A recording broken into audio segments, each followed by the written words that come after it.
Hello, my brush lads, lasses, and everybody in between. My name is Tyler, and for today's Commander Deck Tech, we're going to be looking at Varina, Lich Queen. That's right, it is zombie tribal on a relatively decent budget. Without further delay, though, let's get on to the deck. Varina is a 4/4 zombie wizard who casts for 1 white, blue, black, and reads, whenever you attack with 1 or more zombies, draw that many cards, then discard that many cards. You gain that much life. She also lets us pay 2 and exile 2 cards from our graveyard to make a tapped 2/2 zombie creature token. The main plan of the deck is simple. Fill our board with lots of zombies, draw lots of cards, discard lots of cards, fill our grave with even more zombies, and repeat. We also run one 2-card infinite combo that should be able to win us the game on the spot, but we'll cover that later. The great part about Zombie Tribal is just how synergistic they all are with each other. We have access to powerful lords like Diagraph Captain, Lord of the Accursed, and Narfi Betrayer King, alongside draining effects like Corpse Knight, Wayward Servant, and Shepherd of Ra, all who interact very nicely with the zombies' natural tendencies to swarm the field.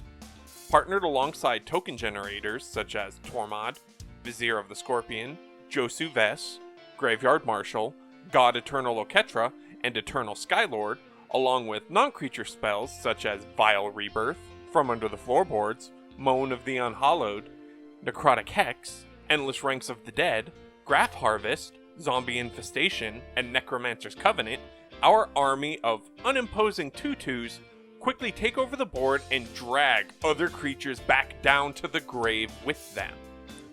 Cards like Binding Mummy, Mummy Paramount, and Undead Augur also give us bonuses for having zombies enter the battlefield, or even when they die, as is the case of the Augur. And oh, how they love to die!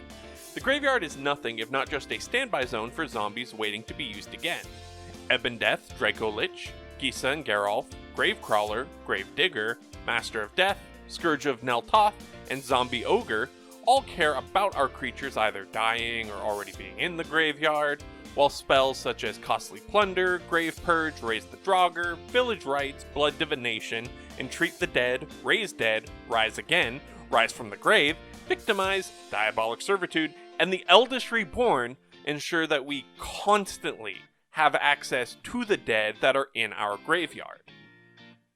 But before we move on, let's take a quick minute to cover that quote-unquote infinite combo that I mentioned earlier.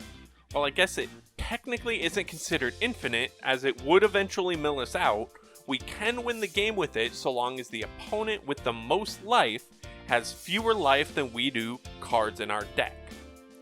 The combo is Acererak the Archlich and Rooftop Storm. Rooftop Storm is an enchantment for 5 and a blue that says we may pay 0 rather than pay the mana cost for zombie creature spells that we cast, while Acererak is a 3-mana 5/5 legendary zombie wizard that says, when Acererak enters the battlefield, if you haven't completed the Tomb of Annihilation, return Acererak the Archlich to its owner's hand and venture into the dungeon. If he sticks around on the battlefield, he also has whenever Acererak the Archlich attacks for each opponent, create a 2/2 black zombie creature token unless that player sacrifices a creature. It's a great way to either clear our opponent's boards or build up our own to be sure, but we mainly just care about that first ability.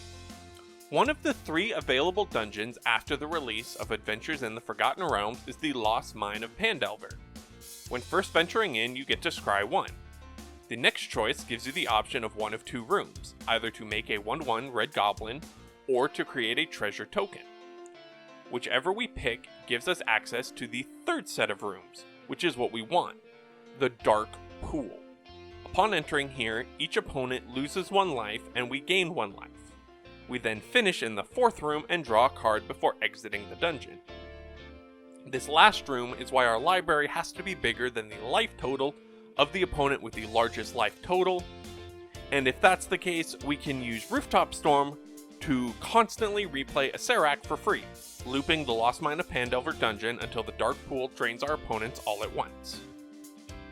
Looking at our last batch of creatures, we have mostly zombies that are here to serve their own purposes outside of standard tribal synergy, and one skeleton who just likes to die and come back later to be exploited. Clattering Skeletons ventures into the dungeon when it dies, pairing nicely with the zombie ogre from earlier and any of our generic revival spells to help dig through our deck through scrying and drawing cards. Draugr Necromancer stands beside Snarfy as one of the reasons why we run Snow Basics, exiling our opponent's creatures and letting us cast them later. Even if we don't cast the creatures ourselves, the Necromancer does a good job of denying our opponents valuable resources and death triggers. Fleshback Marauder and Putrid Raptor are both excellent ways to sacrifice creatures and ways to surprise our opponents. Foulmire Knight is a cheap death touch body with additional card draw. Geth is a strong reanimation tool to pull artifacts and creatures from our opponent's graveyards. Unraveling Mummy is an excellent source of lifelink and death touch if we have fields of free mana to dump into it, a role filled similarly by Tomebound Lich. Sparring Mummy is a quick and easy way to make an attack possible for us, or give us a blocker after swinging out. And of course, good old Gary, the Grey Merchant of Asphodel, is just a great inclusion in any zombie and or black deck. Our deck does run fairly light on artifacts, only stocking the Expedition map to help fix our mana, and Grimoire of the Dead to mastery animate from every graveyard. So feel free to bolster these with signets or other means of mana acceleration at your own discretion. For our last few spells, we have Mortify and Price of Fame as instant speed removal, as well as Oubliette to help deal with troublesome commanders who would otherwise just return to the command zone and come back to haunt us later. Etchings of the Chosen is a fantastic tribal anthem that also serves as a sacrifice outlet to help protect some of our more important creatures. Soul Manipulation is a counterspell and a form of graveyard recursion stapled together onto one card. And finally, Final Parting is both an Entomb and a Tutor all on the same card, letting us stock both our hand and our graveyard with powerful playmakers. Our land base is fairly straightforward. While we have Command Tower to tap for any of our colors, we also run a collection of different fetches in Esper Panorama, Evolving Wilds, Terramorphic Expanse, and even Flooded Strand to help us fix our mana. Having the Strand is even more helpful because it can grab any of our Snow Duels in Snowfield Sinkhole, Ice Tunnel, or Glacial Floodplain. Frostwalk Bastion is a snowman land that can come in untapped, and Shimmerdrift Vale can become a snow source of whatever color we most need, though it is locked into that color once chosen. Lonely Sandbar and Skycloud Expanse help fix our blue and white mana, which we don't use as much as black. Mortuary Mire, Memorial to Folly, and Haunted Vengraph are each one-time sources of graveyard recursion, while Sunken Hollow is another source of color fixing.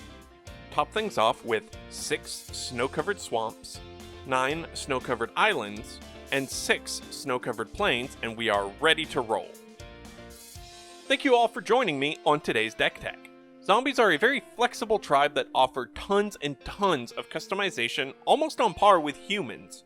So let me know what your favorite zombie support cards are below. Be sure to leave us a like, shoot us a sub, and we will catch you guys next time. Peace!